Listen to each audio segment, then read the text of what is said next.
Today sa aking portfolio ay meron akong gagawin na latest move. So yung move na gagawin ko ay mula ito way back noong binili natin ang company ANS. So dito sa date na ito, dito natin unang binili ang company ANS. So kung pupuntahan natin itong video na to, and pinublish natin ito noong May 2, 2023, and makikita natin dito na 4 na company yung binili natin ng sabay-sabay. So ito yung ANS, SSI, ASEN, and SCC. So kung titignan natin dito sa ating current portfolio as of the moment, ang ANS, ang ating kinita na ay nasa 50% as of the moment sa ating total returns.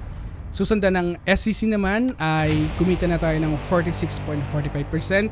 However, ang ASEN ay kumita lamang tayo ng 4.45% as of the moment. Ito namang SSI, inaibenta na natin ito over the past 3 months ago. And nakuha na natin yung ating gains dito at pinaglagak na rin natin ito sa ibang company na so far ay kumikita na rin ngayon, no?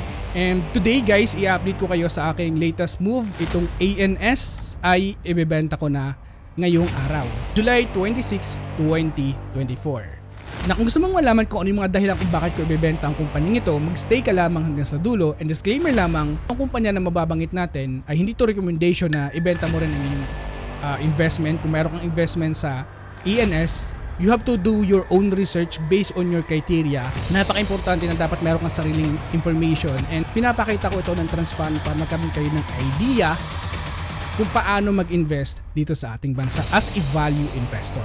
So kung gusto mong malaman kung bakit ko ito ibebenta, mag-stay ka lamang hanggang sa dulo.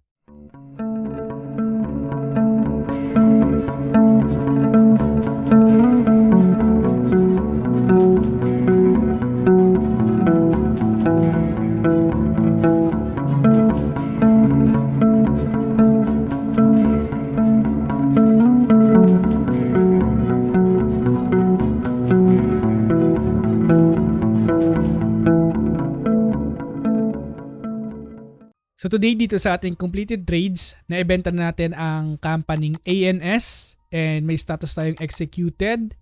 And today ay July 26, 2024, and naibenta natin ito sa presyong 15 pesos per share. So dito sa ating current portfolio, wala na sa ating position ang ANS, and also sa 4 na kumpanya na sabay-sabay nating binili, 2 na lamang ang natitira, ang SCC and ang ASEN.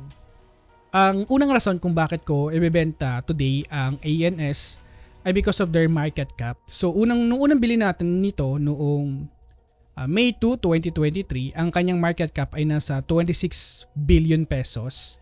And yung last review natin dito sa ANS ay noong September 15, 2023.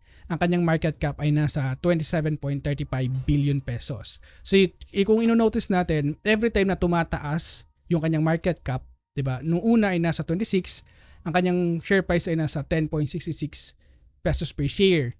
And nung nasa 27.35, ang kanyang share price ay nasa 11.1 billion pesos. Pero today guys, ang kanyang market cap ay nasa 18.9 billion pesos. So bumaba pa ang kanyang market cap, pero inverse ito ng kanyang share price. Ang kanyang share price ay tumaas pa ng 15.24 pesos per share. So for me, para sa akin ito indication na nasa overvalued category ang kumpanya. Kung titignan natin dito in terms of my information, and also sinusuportahan din ito ng aking valuation in terms of 8 years payback time, ay nasa 11 pesos per share ang valuation.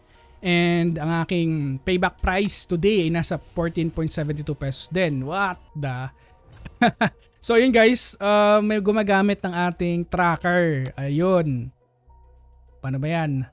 Yun nga, kung titignan kasi natin, talagang overvalue ang company, no? As of the moment. So may gumagamit today ng ating tracker. So dito muna tayo mag-focus na lang sa Simply Wall Street, or baka may importante din silang i-research. So hayaan na natin sila, dyan na lang.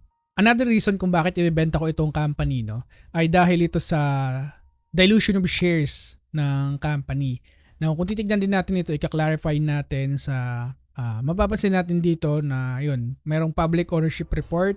So makita natin dito na tumaas yung kanilang shares outstanding, and nagkaroon nga talaga ng dilution of shares ang company, no. So ang taas na kanilang dilution of shares nasa 104%.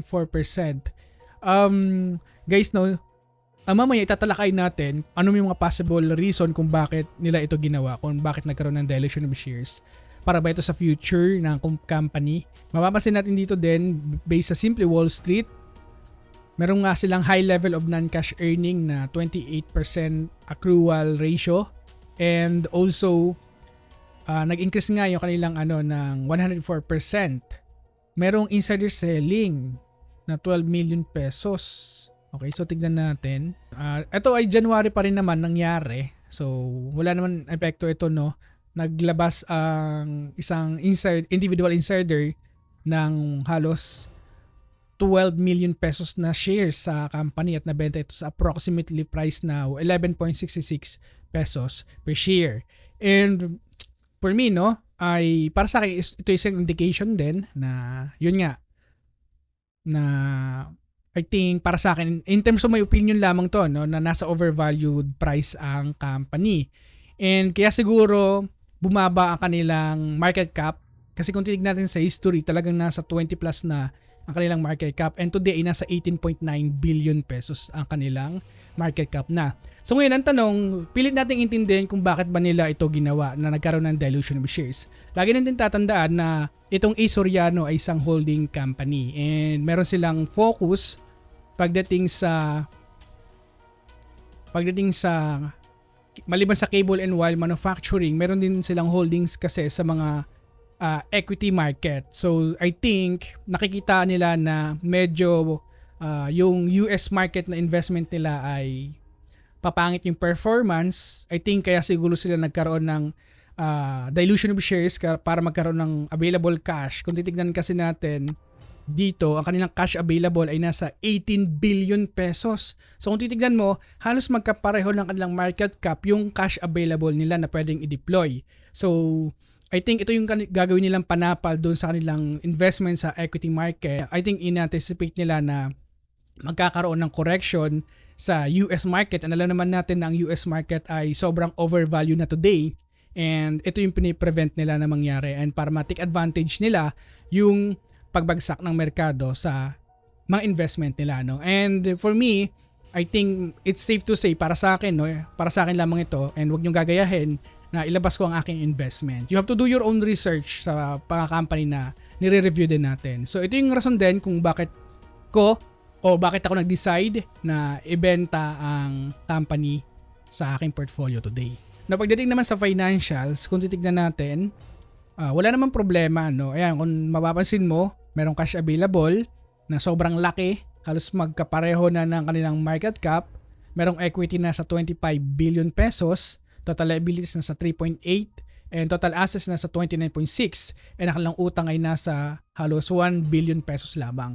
So dito pinapakita na nasa healthy situation ang kumpanya. So yung rason ko kung bakit ako binenta ito because of overvaluation and also yun nga, dilution of shares, no? Hindi natin alam, hindi ko mapipredict kung babagsak ba yung presyo nito. Pero para sa akin, it's safe to say na ialis ko muna yung aking investment and ipanglagak sa ibang company na sa tingin ko nararapat paglagakan as of the moment. And kung tatanungin mo naman ako kung bumagsak ba rin ito yung presyo ulit, ang tanong ay babalik ba ako sa company? Definitely yes, no? Kapag nakitaan ko na nasa undervalued potential pa rin ang company, halimbawa bumalik sa undervalued price in terms of my valuation at talagang babalik ako. So, yung ganitong strategy ay ginagawa ko ito every time, no? For example sa GSMI ginawa ko ito and many stock na binili natin talagang pabalik-balik tayo because of information. So ngayon guys, ang tanong bakit ko ba ito ginagawa na pabalik-balik tayo? Kasi for me, ang ating merkado kasi today ay hindi pa nasa bull market. So, pwede ba akong maghanap ng mga company na pwedeng gawin tong strategy na pabalik-balik na itong pa in and out sa mga kumpanya kasi ang ating merkado ay hindi pa nasa bull market. So, mag-stay lamang ako as long as ang ating merkado ay nasa bull run na, doon ko na-stay yung aking mga investment. Pero today, so far hindi pa. So, ang dahil pang fluctuation na mangyayari sa ating merkado, I think it's safe to say na the best strategy na gagawin ko ay yung in and out pa rin sa market. So guys, hanggang dito na lang muna yung video natin sa pag-i-invest natin sa ating merkado.